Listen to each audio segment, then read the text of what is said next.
Welcome to the Brain Pick a Pro Show, live from Lake Wiley, South Carolina and Colorado. I'm really excited about our special guest today.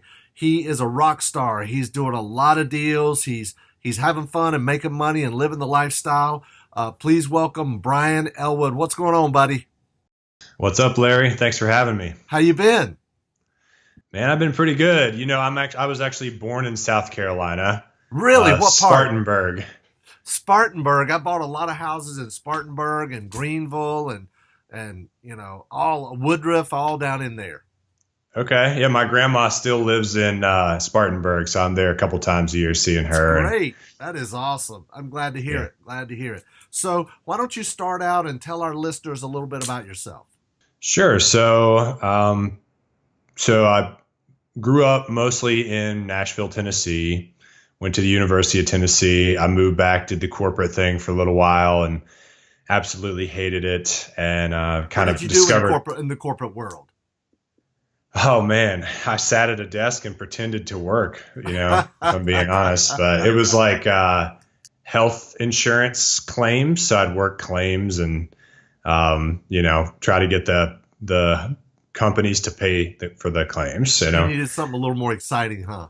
Yeah, everyone's eyes are glazing over just listening to that much of that story. So after that, I discovered real estate. I started bird dogging for a local investor and finding him deals. He'd pay me little finder's fees, but that really taught me how to find deals. Good. And then started my own business doing wholesale deals and fix and flip deals 6 years ago or so, 5-6 years ago. And we grew to where we were doing, over 100 deals a year. And this is in Nashville, right? Company. Yeah, this is in Nashville. I was in Nashville this morning. No way. I'm serious. I had a 5:40 a.m. flight out of Nashville back to the office. I was at the office before 9 a.m.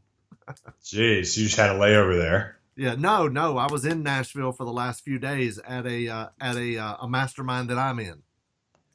Oh, cool. Neat. Yeah, Nashville's a great real estate market, and it really was back then, especially. If you look at it today, statistically, it's one of the strongest real estate markets in the U.S. Wow. But it's also very competitive and inflated like a lot of other cities right now. Sure. But back when the getting was real good, we were doing over 100 deals a year and fixing flips and wholesale deals, buying rentals. And we started working with Joe McCall as our coach at this time. I saw Joe yesterday. Did you? Yeah, I hung out with him the last 3 days. I love Joe. Yeah, he's a great guy. Yeah, I can attribute a lot of my success to things that Joe helped me with over the years. So good. I was thinking about this morning. I was wondering how I could repay him. So I'm going to get him on here soon. I'm going to get him on the podcast soon. Awesome. Yeah. So hired Joe, and he taught us how to start making our business more virtual, how to replace ourselves. He taught us to hire an acquisition manager because at that time we're only making $300,000 a year in gross revenue, running around like crazy with all these deals and closings, and there was no more time in the day. And he taught us, that's the first person you need to replace yourself with. And when we hired our first acquisition manager, not only did it give us back a lot of our time, but it literally grew our revenue to $1 million. Right. Because Awesome. He was spending all day finding deals, and just tripling the volume of activity that we were able to do when we were doing and everything else. So, we got real interested in this idea of making the business virtual. We started saying, well, where else can we replace ourselves? And we hired a project manager so we never had to go manage rehabs, and we hired an office manager so we never had to attend closings anymore. And anything that required our physical presence, we put somebody in that seat. And then I started traveling a lot, and we were still doing a bunch of deals. I'd take 3-week road trips across the country, work from my laptop in coffee shops and things. And it's like, man, this is the life. I didn't realize real estate could be virtual. You think that you got to be up at the courthouse steps to do real estate deals, but right. Yeah. And then 3 years ago, I tested that theory out fully by permanently moving to Denver, and I live here now, and I run the real estate business in Nashville. And I also have an education business where I teach people how to do what I did. I started that about a year ago. Right. And yeah, today I'm just really passionate about helping other people achieve financial freedom and being able to design their lifestyle the way they want it to look. So they can sit here like you and me and do cool stuff like this on a Wednesday morning, and not have to go to a job like I used to and all that stuff, That's awesome, man. That's great. Now, you actually wrote a book about how to hire your first acquisition manager, right? I did. It's called Fire Yourself. I love it. It's basically just soup to nuts operations manual, everything we did to hire that guy that tripled our revenue and gave us back all our free time. Since that day, I've never talked to another seller myself. I mean, that was years and years ago. And I never will, because I don't like that part of this business, but I want good deals. And I'm happy to pay somebody a percentage of the deal so that they can do that for me. And a lot of newbies get hung up. They send out their direct mail, right? And then all the calls come in and they freeze up. And I don't want to call these people back. I'm scared. What if they get ticked off or whatever? Right. And I was the same way. And I powered through it for a couple of years as our acquisition manager. And it never really got any better or more fun for me because it's not my personality. So, So yeah, if you're that type of person, I suggest checking out the book. You can get I only charge the cost that it cost me to print and ship at fireyourself.net. You can get a free copy if anyone wants to check it out more. Good. We'll put that in the resources on the show. Awesome. Yeah, that's good. Fireyourself.net. Yep. That's awesome. I love it. So tell us a little bit about what your business looks like. What's the structure? How many people do you have and what do they do? Sure. So you may have met my business partner, Frank, when we were at Collective Genius as well. We've always been there together. But as of like the third, fourth quarter of 2017, we split up and we kind of, few employees went with me, a few went with him. Right. So I think it'd be more helpful for me to describe to you how our business was just a handful of months ago. And because that's how it's going to be pretty soon, again, just on my own. It was an amicable split. We wanted to do different things. Right. So basically, we have an acquisition manager, obviously, to go on all the appointments and work all the hot and warm leads. And then an inside sales rep, which is someone who basically works the phone all day. That's a lead manager, right? Is that a lead manager or something different? We have had a full-time lead manager at one time. As of lately, we realized that might be a little bit of overkill when you can train someone like your acquisition manager or your inside sales rep to analyze leads while they're talking to people. So yeah, nowadays we actually let our acquisition manager do the lead analysis piece. So they take it from when the lead comes in all the way through getting a contract. So call comes in, the inside sales guy will answer it and set the appointment, gauge motivation, ask all the right questions. Right. And then hands the lead off to the acquisition manager, which is like the outside sales rep, the main guy, right? And then he analyzes the lead, attends the appointment, does a repair estimate on the spot, makes an offer. If the offer gets accepted, then our project manager gets activated and he goes out there with an inspector and the contractor, maybe a realtor or property manager, and gets all the advice from all the experts on what's this house going to take to get fixed up and what's it going to rent for and all that. Right. Then the acquisition manager also acts as our transaction coordinator. So he'll send the contract to the title company, make sure the closing gets handled. So the acquisition manager handles the closing pretty much? The office manager will attend the closings just to sign. We give her one-time resolution for every deal that she's stamped, permission to sign for us. So I've never had to go to the title company for, it's been a year or two since I've had to go to a title company. I used to go multiple times every week and I hated it. I would just hang out in the parking lot of the title company, which, there's worse things you could spend your life doing, but, and then, after we close on it, project manager works with contractors to get it renovated. And then we either sell it or keep it as a rental, hand it off to property manager. That's essentially the bullet points. That's awesome. So, do you, I know you do wholesaling, you do fix and flip, you keep some as rentals. What kind of a percentage is each? Nowadays, it's very little to no wholesaling. It's really? Yeah, I'm just more. I really like to take title of the property, take it down, and Right. I know you know Matt Terrio. He always tells his students on his podcast, like, step one is you get the contract signed for a good price, and then step two is you decide on your monetization strategy. And the first thing you should always try to do is hold the property. If you can, hold it. Right. Then that's like passive income is kind of what gives people the lifestyle they think they're after when they get started in real estate anyways. A lot of people end up with this huge, crazy business. They're like, man, I thought I was going to be sitting on the beach, but instead I'm managing 12 employees, So I agree with that philosophy. Good. And so that's why I try to hold everything I can. And really, I started raising private money regularly to buy rentals. That's been a really powerful strategy that I teach a lot now. I don't like banks. They're really difficult to deal with. Right. So yeah, I spend a lot of time talking to lenders, whether it's, a friend from grade school or, a local investor or whoever, anyone who wants to make 6 to 9% on their money that's guaranteed and it's backed by a real asset can talk to me and do a loan. And that's been powerful. So it's shifted. It's like in the early days, it was like, let's wholesale as many deals as possible. And now I slowed down a bit and I'm like, I want to build something that's really going to last. I want a portfolio of assets that where money hits my mailbox every month. So my philosophy has shifted over time for sure. You don't want to sell the goose that lays the golden egg, right? Yeah, exactly. That's good. Now you pay your private money lenders around 6 to 9%. Is that right? Sometimes as high as 10%, and then there's usually 1 to 4 points in there. Of course, that's a wide range, but it's all deal dependent. Sure.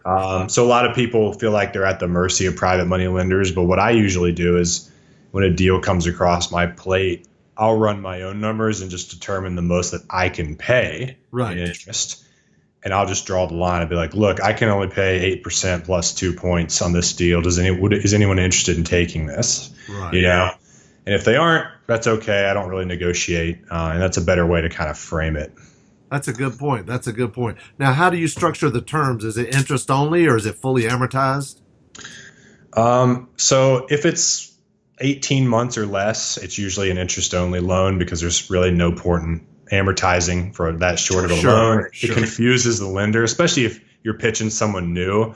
Right. It's so much easier to say, look, if you loan me $50,000 for a year, I'll mail you a check each month for $300 that's just interest. Right. And at the end of the year, I'll pay you back your $50,000 in full. Right. So they don't have to think about, this little part knocks off the principal. But and some private money lenders will do 3, 5, 7-year loans, just an individual, which is awesome. And then you usually go amortized. Right. Just because it's you don't want to pay interest only for 5 years. That's right. You want to be building some equity. Exactly. Yeah. That's good. That is good. Awesome, man. Awesome. What's the typical price range house that you're buying now?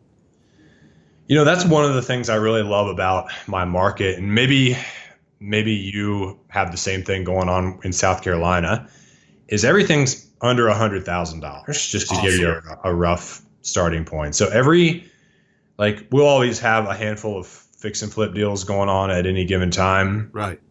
But if they don't sell, if I list it and the market crashes or something and it won't sell, what it will rent for always is going to cover the payment. I can always double.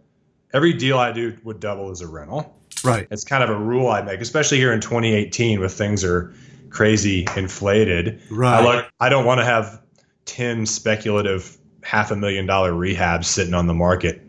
Fingers crossed, hoping they sell. We've worked too hard to get to where we are to lose it all at this point. So I really like cheaper blue collar markets, not really rough areas, but working class neighborhoods. You can get a house for 60, 70 grand. It'll rent for $1,000 a month. And it's rented there's not problems with vacancies and things like that. That's been my sweet spot. Awesome, awesome. That's really good. That's really good. It's very similar to what we do. We buy a lot of houses for 30, 40, 50, 60. And if we're wholesaling them for 40, 50, 60, 70. Or we're doing a lease option or a land contract or something like that. But I love, and I know you have a lot in your market like this. I love the 3-bedroom, 1.5 or 2-bath brick ranch houses, 1,100, 12, 1,500 square feet. I love those kind of houses. Yeah, it's the perfect investment in my opinion. I mean, multifamily is probably awesome too. I haven't gotten into that yet, but for single family houses, yeah, like it doesn't get any better. I would hate to have a $300,000 house that I was trying to make work as a rental property. That would just be stressful. You can't do it, really. I'd much rather have 6 $50,000 houses. Exactly. Yeah, for many reasons. So exactly. Yeah. So tell us a little about you've got one acquisition manager, and an inside salesperson, which is really your lead manager. They're doing the set when the leads come in. And then you've got your operations manager. She's basically doing your closings, it sounds like. Right. Now, are all these people full-time? Yes. Okay. Now, what about your salesperson? Do you have a salesperson that's selling your wholesale and your fix and flip stuff? We so for the fix and flip stuff, it's just our realtor because we'll list that retail. Right, that makes sense. For the wholesale deals, back when we were doing a lot of them, we would have our lead manager also be the disposition manager. I think that's what people call it a lot. The person that sells the contracts and stuff like that. That was definitely one of our strengths back in the day, was building a buyer's list. That's something that we could do very easily and very well. I can talk about that if you want me to. Yeah, that would be awesome. How do you build your buyers? What's a great way to do that? Okay. So some people pitch this model where it's like, I want a email list of like 30,000 people in my market that I'm just going to blast every deal to. But I don't really like that approach. Right. I like to work with just a handful of real players where I can make a few phone calls and sell the deal without posting it on anywhere. Because you can get busted for stuff like that too sometimes, like with local real estate commissions. For advertising deals in a bunch of different places when you have it under contract. It's different in every market, but right. I always like to just do it via a phone call or an email just to one person. Right. So in order to get people ask me all the time, how do you build a buyer's list? And they pay for software and stuff to do it. But I think it's really simple and easy. What I do is, okay, so normally you obviously know about like going in and pulling a direct mail list for absentee sellers, right? It's like right. Explain that to our listeners though, so they can understand if they're not familiar. So for normal direct mail, if you're learning about real estate marketing, they would say, let's start with direct mail and pull a list of absentee owners in your market, people who own a property but they don't live in it. And you send them mail and you'll get leads. Okay. So my strategy for getting buyers is the same as that, but with a small tweak. So you go in and pull a list for absentee owners. But normally what you do is you will put about 10 years of equity in there. So you might, if today's 2017, you might pull the list. They had to own it anywhere from 1900 all the way back up until, call it 2007. Right. Right. So they've had it for at least 10 years. That's how you would normally pull a list. For a buyer's list, you actually go only about 1 year or 2 years back at most from present day. So I would put in there for the dates. I want absentee owners who have bought properties from February 2016 to February 2018. So just in the last 2 years. And then when you go to purchase the list, you don't exclude duplicates. So you get every purchase. Right. So you basically end up with a spreadsheet that has every house that every investor has bought in the last couple of years. And how many. And then you put that spreadsheet, you create what's called a pivot table to where you can see, it just shows you, it ranks it in order. So you can see, but you don't do it by the name of the LLC. You actually do it by the address, because some investors will have 10 different LLCs, but they always use the same address. So you create the pivot table by the address. That's a great tip. And then you end up with, on a spreadsheet, literally a list of the ranking top 10 buyers in your market. And sometimes the top 2 will be like those, the big hedge funds like American Homes for Rent. And they bought 296 houses, and then the next one, somebody bought 186 houses, and then some guy bought 97, and then some guy bought 86. Right. And it goes down in order from most to least on the pivot table. And so once I have that, I just spend time. I call that your dream buyers list. Right. And our disposition manager, when he didn't have a contract to sell, he would just call and send letters to everyone on that list regularly, follow up with them like diligently, send them like gifts to their office. Before we had him, we used to drive around and knock on the doors. We go to the addresses and be like, hey, are you so-and-so LLC? And they'd be like, yeah. Who are you? I'm like, we want to bring you some deals. And they'd be like, come on in. You guys want a water or a coffee, And all of a sudden we're at their round table and they're showing us the areas they like to buy in. And, these are the guys that are buying 50 houses a year or more. So they're so easy to work with. They're not stingy about prices and stuff. They just want volume, right? They have a lot of money. So that's how we've done hundreds of deals, of wholesale deals every year, is just with that top 20 list, let's call it. The 2 of the top 20 players in the market. Pull that list every 6 to 12 months, and you'll always have your finger on who's the main buyer at that time. And man, that's it just makes your life simple too as a wholesaler. Right. That's awesome. Now, let's talk about on the acquisition side. Tell us, how are you getting your deals? So historically, direct mail has always been our bread and butter. As you probably know, it worked a lot better back in the day than it's working today. Right. So direct mail was the main way we did it for the first 3, 4, 5 years. Then it started to work a little worse. We added in PPC, and explain PPC to. I mean, I know what it is, but just so the people can understand. Yeah, so I don't know a lot about it because we hired a company to do it for us. But basically, if someone Googles "sell my house Nashville," we want to be in the top 1 to 3 results in the sponsored section on the very top of the Google results. And then they click that link and it goes to a squeeze page, has a guy in our company saying, hey, you want to sell your house? Put your details in this form right here.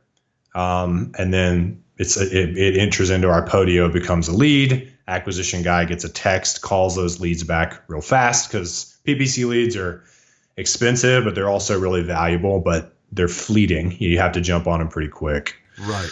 But they're expensive, and you might get a deal a month off PPC. It's not it doesn't seem like it's very scalable. Like I can't just keep dumping more money on it. It's going to get sweeter and sweeter.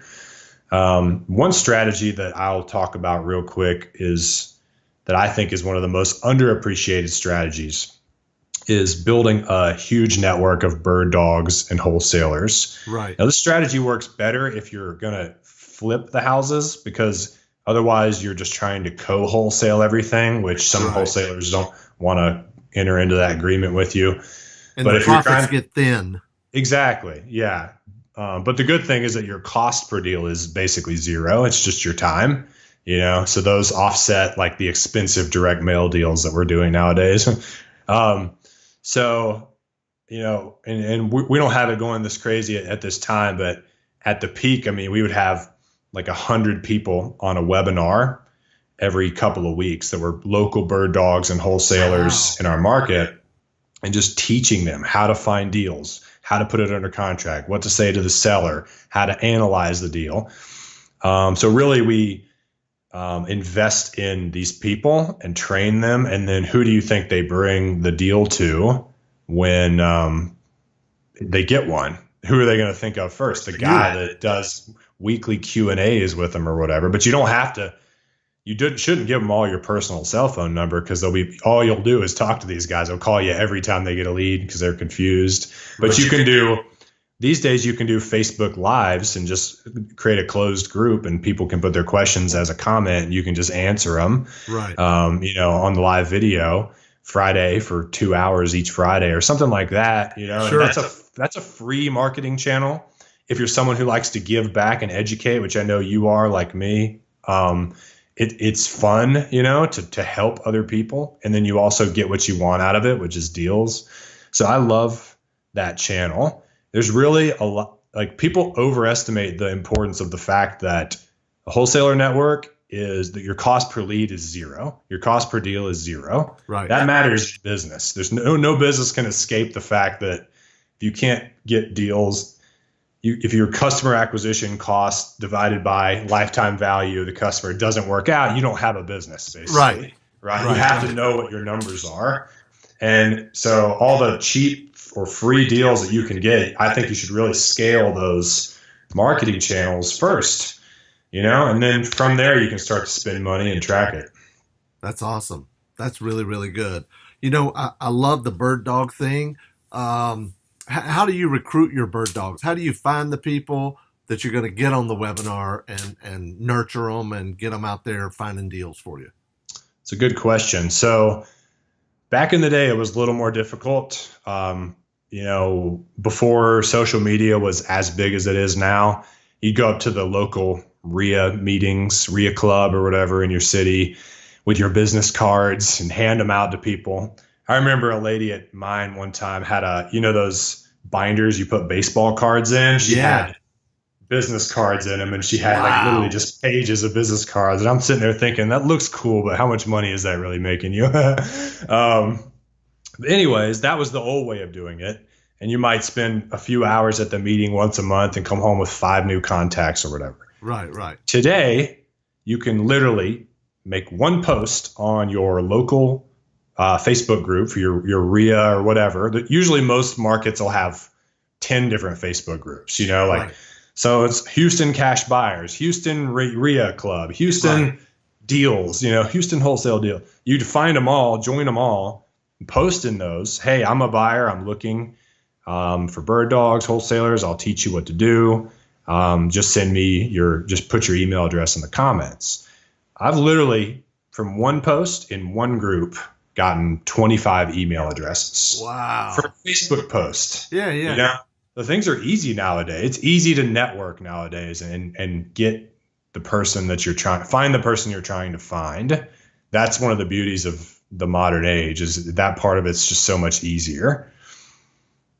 That's awesome. That's it. I mean, you can do things like Craigslist and stuff, but like social media, if you regularly post on there, because not everyone's going to see it every time, I think you can end up with a list of 100 to 200 people relatively quick. And then that becomes like, you treat that like an email list. Put them email them once a week. You could put them on a drip sequence with your autoresponder. You can create in Podio, what we did is we just created a link. They clicked it and it takes them to a form in Podio where they fill out the address, the bird, and so anytime they had a lead they wanted to share with us, right, they just click the link and then it just goes in our Podio and it's tagged with their name. So we know that if we do a deal out of it, we have to pay them whatever we agreed upon, $1,000 finder's fee, or because if they just give you the lead, it's less valuable than them bringing you the contract, right? Exactly. But yeah, I love this marketing channel, especially today in 2018. I mean, our direct mail costs are crazy right now. It's like $300 to get a lead in the door, at least in Nashville proper. Right. In the fringe markets, it's cheaper, but the more I learn about marketing, the more I realize that I need to track that stuff: cost per lead, cost per deal, average deal size, because you can't scale a company. Even if it costs you $5,000 to get a deal, you're only making $10,000 from the deal. That's a 2-to-1 ratio. That's not good. That's not good enough to scale a company. You'll kind of have to be a one-man show. You can't put employees in.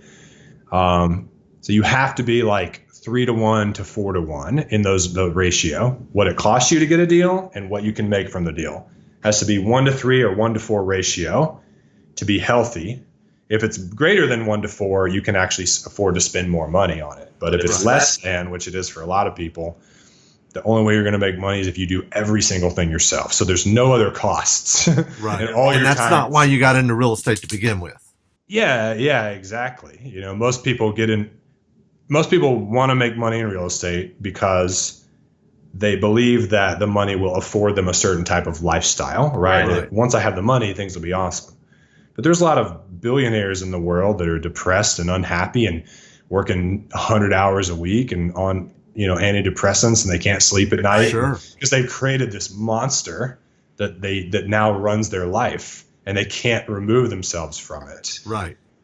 And and you think, well, man, they're crazy. If I had $1 billion, I wouldn't do that. But the things you have to do to earn $1 billion change you. Right. It changes your reality, and changes you become attached to things you no longer were. I know this is a bit of a tangent, but no, it's good. It's good just stuff. Really, when I coach people, I really start with lifestyle. What type of day are you trying to live on a day-to-day basis? And how can we build a business that's definitely going to afford you that lifestyle? Forget about money for a second. Let's just, what can we do because the lifestyle is the real end goal, is to have a life that you love and enjoy. And that's what I'm really passionate about, at the end of the day. I love it.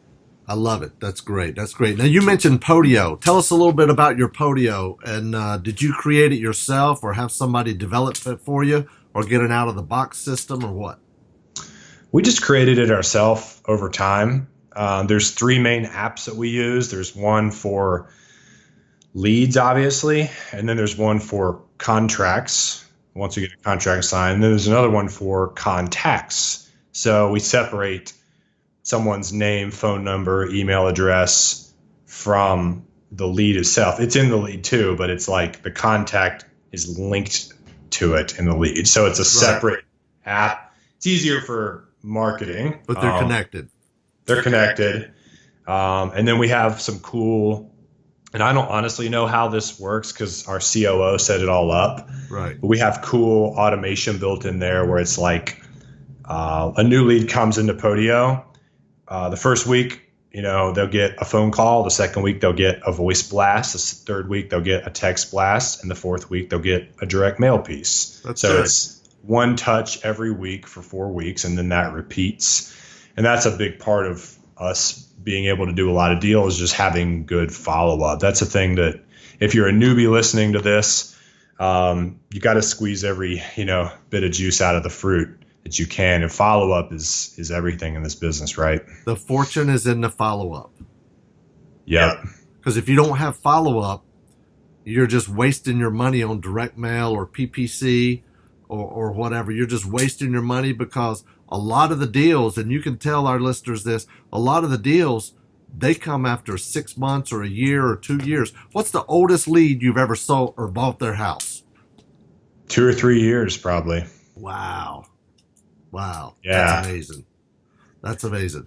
Man, I really, really appreciate you sharing all this stuff with us. This is really good stuff.